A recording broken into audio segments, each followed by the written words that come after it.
Hello friends, welcome back my YouTube channel. दोस्तों, आज है 30 दिसंबर और 30 दिसंबर से करंट अफेयर्स के जितने क्वेश्चंस बन सकते हैं उन सभी के बारे में इस वीडियो में डिस्कस करेंगे। तो वीडियो को शुरू से लेकर के अंत तक जरूर देखना। तो चलिए दोस्तों, वीडियो को शुरू कर लेते हैं। आज का पहला क्वेश्चन है कि हाल ही में एनटीपीसी कहाँ हरित हाइड्रोजन अवसंरचना स्थापित करेगी। तो इसका राइट आंसर है उड़ीसा। तो हाल ही में एनटीपीसी उड़ीसा में हरित हाइड्रोजन अवसंरचना स्थापित करेगी। बात है उड़ीसा, तो उड़ीसा की कैपिटल है भुवनेश्वर। उड़ीसा के सीएम हैं मोहन चरण मांझी और गवर्नर हैं डॉक्टर हरिभाऊ कम्मपति, जो हाल ही में नियुक्त किए गए हैं। नेक्स्ट क्वेश्चन है कि हाल ही में किस राज्य सरकार ने रथ सप्तमी को राज्य उत्सव घोषित किया है। तो हाल ही में आंध्र प्रदेश सरकार ने रथ सप्तमी को राज्य उत्सव घोषित किया है। आंध्र प्रदेश की बात करें तो आंध्र प्रदेश की कैपिटल है अमरावती। सीएम है एन चंद्रबाबू नायडू और गवर्नर है justice Abdul Nazeer.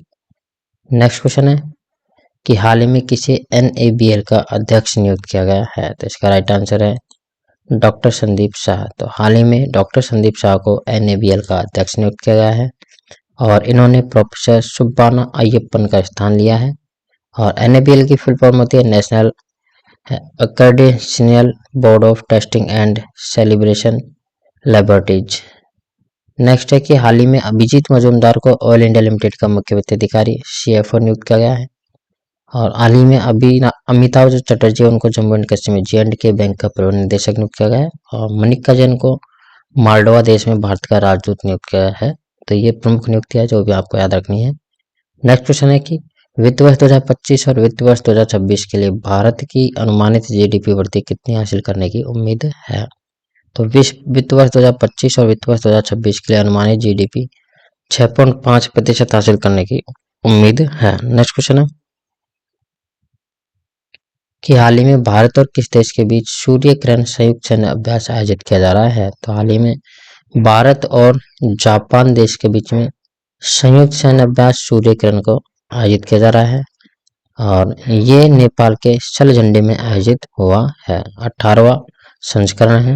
Next question है कि हाल ही में किस देश ने काला सागर में, कहां पर इंपॉर्टेंट है याद रखना, काला सागर में तेल रिसाव के कारण संघीय आपातकाल की घोषणा की है।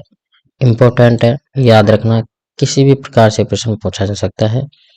तो इसका राइट आंसर है रूस ने। तो हाल ही में रूस ने काला सागर में तेल रिसाव होने के कारण संघीय आपातकाल की घोषणा की है। अब बात आई है रूस की, तो रूस की जो कैपिटल है वो है मॉस्को और रूस के प्रेसिडेंट है व्लादिमीर पुतिन। नेक्स्ट क्वेश्चन है कि हाल ही में कौन सा राज्य सरकार पशु विनिमय कार्यक्रम के तहत 14 बाघों को राजस्थान, उड़ीसा और छत्तीसगढ़ में स्थानांतरित करेगी। तो हाल ही में मध्य प्रदेश सरकार है वो पशु विनिमय कार्यक्रम के तहत, यह आपको याद रखना है।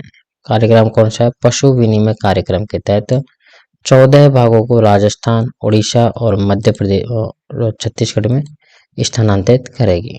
नेक्स्ट क्वेश्चन है कि हाल ही में किस राज्य सरकार ने भाषा संबंधी बाधाओं को दूर करने के लिए स्वर प्लेटफॉर्म लॉन्च किया है, SWAR।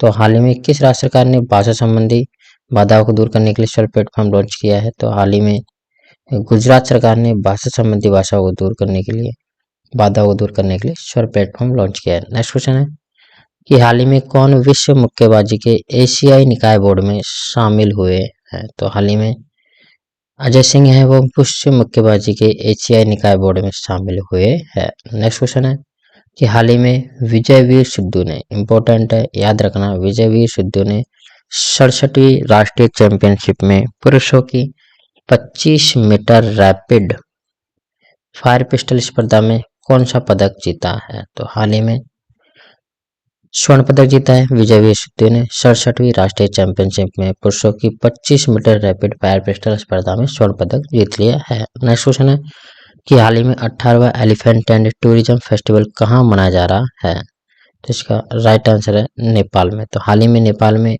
18वां elephant and tourism festival मनाया जा रहा है।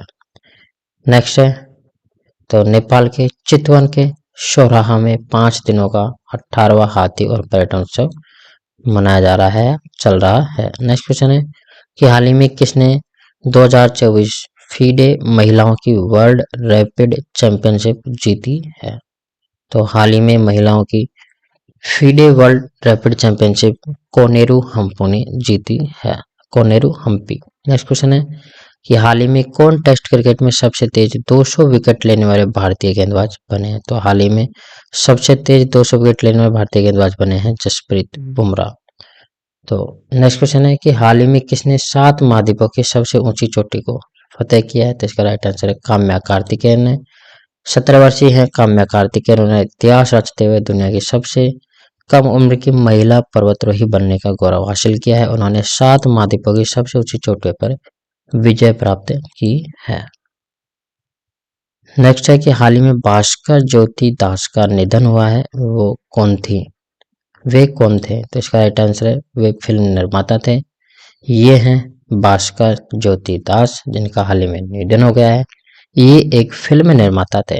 नेक्स्ट क्वेश्चन है, तो आज 30 दिसंबर के जितने भी करंट अफेयर्स थे उन सभी के बारे में हमने डिस्कस कर लिया है। उम्मीद करता हूँ दोस्तों वीडियो आपको जरूर पसंद आया होगा। अगर आप चैनल पर पहली बार विजिट कर रहे हो तो प्लीज चैनल को सब्सक्राइब कर लीजिएगा, बेल आइकन प्रेस कर लीजिएगा ताकि जितने भी करंट अफेयर्स हैं सभी का नोटिफिकेशन आपको टाइमली मिलता रहे। अगर आपको वीडियो अच्छा लगा तो प्लीज वीडियो को लाइक कीजिएगा, अपने दोस्तों के साथ शेयर कीजिएगा।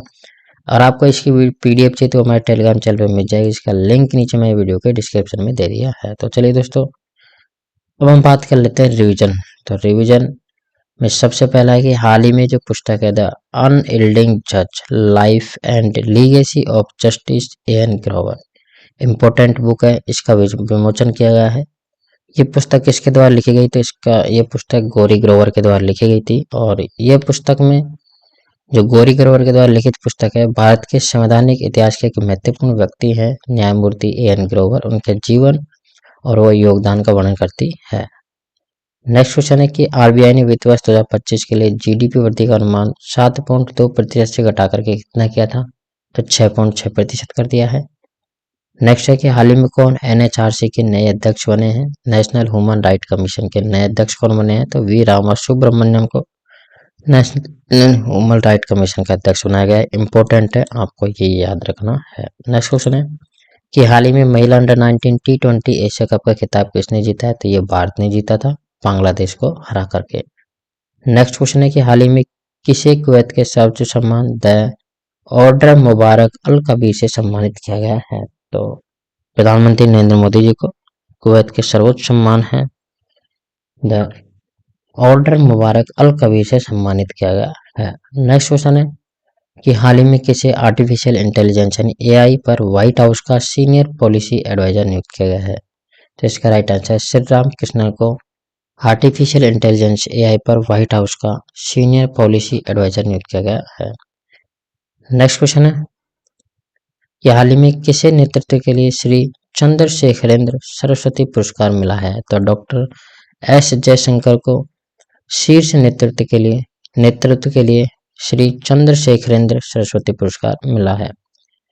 नेक्स्ट है कि हाल ही में जारी नेटवर्क रेडीनेस इंडेक्स में भारत कौन से स्थान पर रहा है? तो भारत 49वें स्थान पर रहा था, इससे पहले 60वें स्थान पर रहा था और प्रथम स्थान पर अमेरिका रहा है। नेक्स्ट है कि हाल ही में किस देश ने टेनिस स्टार डैनियल शेवले पर डोपिंग के कारण 2 साल का प्रतिबंध लगाया है? तो रूस के टेनिस स्टार है डैनियल शेवले, उन पर डोपिंग के कारण 2 साल का प्रतिबंध लगा दिया गया है।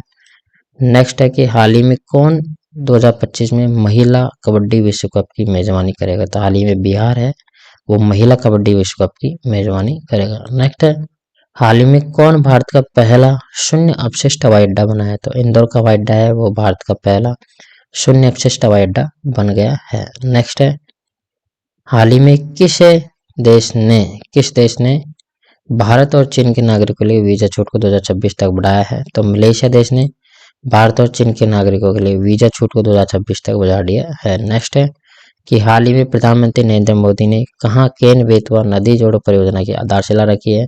तो हाल ही में प्रधानमंत्री नरेंद्र मोदी जी ने खजुराहो मध्य प्रदेश में केन बेतवा नदी जोड़ो परियोजना की आधारशिला रखी है। नेक्स्ट है कि हाल ही में सरकार ने किस कक्षा के छात्र छात्रों के लिए नो डिटेंशन पॉलिसी हटा दी है? तो कक्षा 5 और कक्षा 8 के छात्रों के लिए नो डिटेंशन पॉलिसी को हटा दिया है। इस नो डिटेंशन पॉलिसी को हटाने से क्या प्रभाव पड़ेगा?